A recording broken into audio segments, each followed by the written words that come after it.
प्रयास करेंगे वो स्वीकृत हो।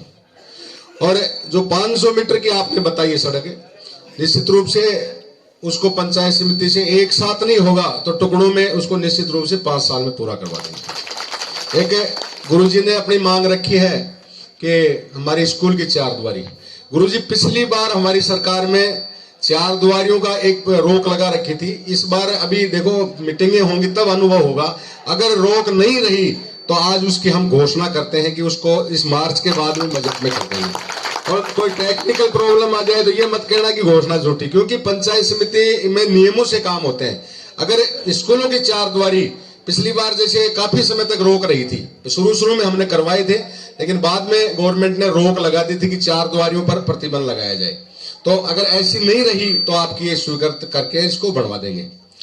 एक दूसरी, बहुत से लोगों ने तरह तरह की चर्चाएं की कि वो इतने में बिक गया, वो इतने में बिक गया। मैं तो ये कहना चाहता हूं कि काकरिया में चुनाव प्रचार के दौरान ये आप लोग यहां से प्रचार में गए, दलेलपुरा में आपको लोगों ने कहा कि मनीषा को वोट दोगे तो आपको वोट दे, बोलो कहा कि नहीं कहा? दलेलपुरा के सब लोगों ने मेरे से टेलीफोन पे बात करवाई कि ये लोग ये कह रहे हैं कि हम मनीषा को वोट देंगे।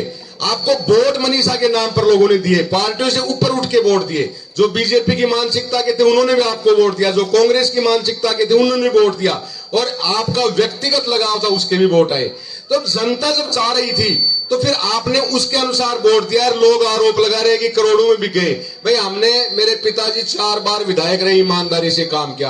कोई भी माई का लाल गंगा जल हाथ में उठा के कहते कि 2 रुपए किसी से लिया हो। मैं 5 साल विधायक रहा, मनीषा 5 साल प्रधान रही। कोई भी माई का लाल गंगा जल हाथ में लेके कहते, अफवाहें दुनिया फैलाती होगी लेकिन कहते हाथ में गंगा जल उठा के कि गंगा माता को हाथ में लेके मैं कहता हूं मैंने 2 रुपए दिए, तो राजनीति से उसी दिन सन्यास ले लेंगे। ईमानदारी से जनता की सेवा कर रहे हैं और उनको जब ईमानदारी से वोट मिल रहा है तो लोग बदनाम करने का क्यों प्रयास करते हैं? आज हर पंचायत समिति के सदस्य के लिए वो बिक गया, वो बिक गया। हमें वोट मिल गया तो बिक गया और दूसरों को मिल जाता तो नहीं बिका। ये कौन सा मापदंड हुआ? मेरे तो समझ में नहीं आता। सरवंडा जी पूरे सर्विस, पूरी जिंदगी सर्विस किए, किसी का 5 रुपए की चाय तक इन्होंने नहीं पी। ऐसे आज मैंने समर्थन दिया तो एक विचारधारा को, भाई ये अब उन्होंने खुद ने कह दिया कि भाई मनीषा के काम को देखकर हमने समीक्षा की है। पिछला 1 साल जो चुनाव के बाद में निकला, पूरी खेतड़ी की जनता में, चाहे वो कांग्रेस का रहा हो, चाहे वो बीजेपी का रहा हो, चाहे निष्पक्ष रूप से कोई पार्टी का नहीं रहा हो, लेकिन उनकी आवाज एक ही निकलती थी कि प्रधान कैसे भी बने मनीषा ही बनेगी, कैसे भी बने मनीषा ही बनेगी। जनता की एक आवाज थी और उस आवाज को आज क्रियान्वित हो गया तो लोगों के पेट में कीड़े चलने लगे। जनता की भावना को कभी कोई दबा नहीं सकता। अब गुरुजी कह रहे हैं आपके सामने, मेरे तो मुंह पर ही कहा ना उन्होंने कि दाताराम को मैं देता नहीं देता लेकिन मनीषा को जरूर दूंगा, तो कहीं ना कहीं कोई क्वालिटी तो है ही। और मैं तो इस बात की परवाह भी नहीं करता, भाई लोग को मैं संतुष्ट नहीं कर सका, हो सकता है कहीं ना कहीं कोई कमियां रही होंगी, लेकिन मनीषा ने उन लोगों को विश्वास जीता है तो आज पार्टियों से ऊपर उठ के लोगों ने समर्थन दिया है। हम तो परंपरागत रूप से बीजेपी के रहे हैं और बीजेपी से ये पार्षद जीत के आई है। फिर उसके बाद में भी कांग्रेस ने समर्थन दिया है, बसपा ने समर्थन दिया है। तो बसपा के भी जो हमारे पूर्व विधायक रहे पूरन जी, उन्होंने भी यही कहा कि काम के मामले में 5 साल मनीषा प्रधान रही, मैं एमएलए रहा, लेकिन हमारा कभी तकरार नहीं हुआ, काम के मामले में कोई डिस्टर्बेंस नहीं रहा। और उन भावनाओं को देख के मेरे से बात की, उन्होंने साफ शब्दों में कहा कि हमारे प्रत्याशी अगर हमारा नहीं बनेगा तो फर्स्ट प्रायोरिटी मनीषा है, और उसके अनुसार उन्होंने समर्थन दिया।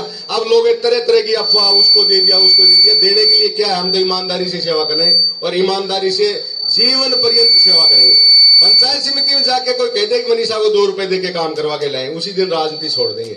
अफवाहें फैलाने वाले बाजार तो अलग होते हैं और जिनकी सेवा की भावना होती है जनता उसको अपने आप ऊपर उठाती है, और सेवा की भावना जिसमें नहीं होती है वो चिल्लाते रहते हैं। लेकिन जनता है वो एक समीक्षा की घड़ी है और जनता की भावना, वो पुराने संतों ने कहा है कि जनता की आवाज है उसको कोई दबा नहीं सकता।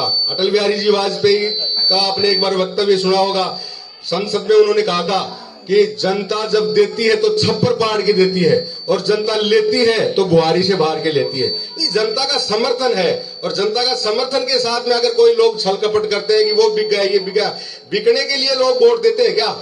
लोग सेवा के लिए देते हैं। और जैसे आप ही प्रधान जी ने अपने मुख से कहा कि कामों के लिए इन लोगों ने कहा, तो मैं भी आप लोगों को विश्वास दिलाना चाहता हूं कि काम के मामले में कोई पक्षपात नहीं होगा।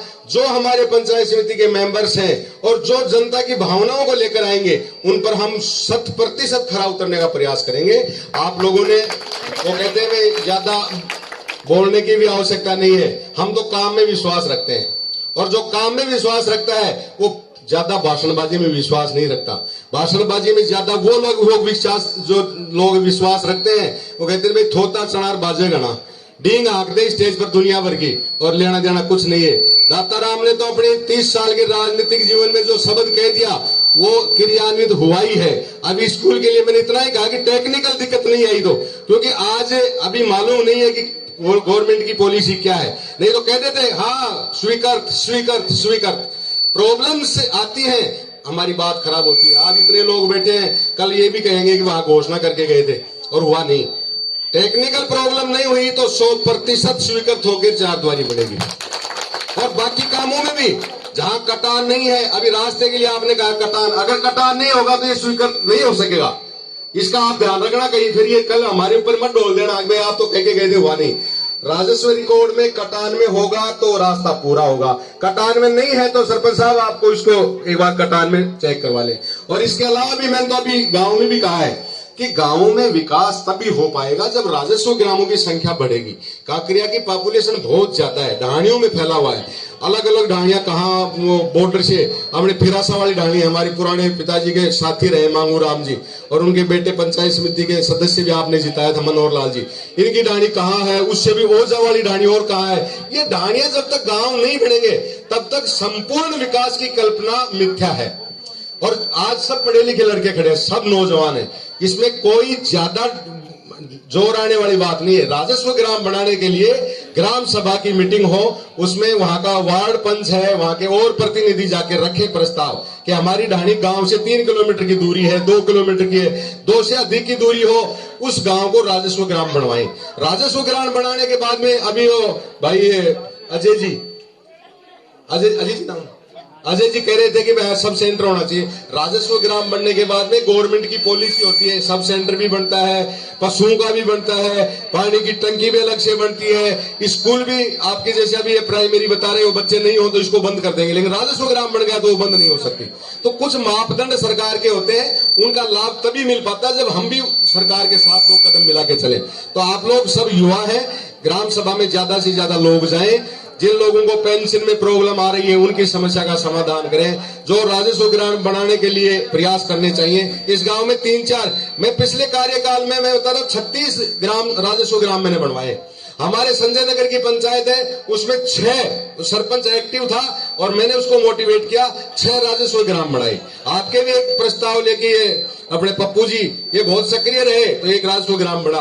तो जो एक्टिव है निश्चित रूप से राजस्व ग्राम बनेंगे, और राजस्व ग्राम बनेंगे तो सरकार का अनुदान बढ़कर आएगा, और सरकार का अनुदान बढ़कर आएगा तो लोगों को लाभ मिलेगा।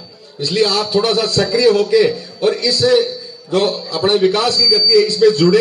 ये नहीं कि भाषण सुन लिया और चले गए, दोबारा कोई 5 साल में 2 साल में कोई भाषण आएगा तो सुन लेंगे। भाषण क्रियान्वित तब होता है जब हम उसके साथ में, कोई दिक्कत आए तो हम बैठे हैं आपके लिए।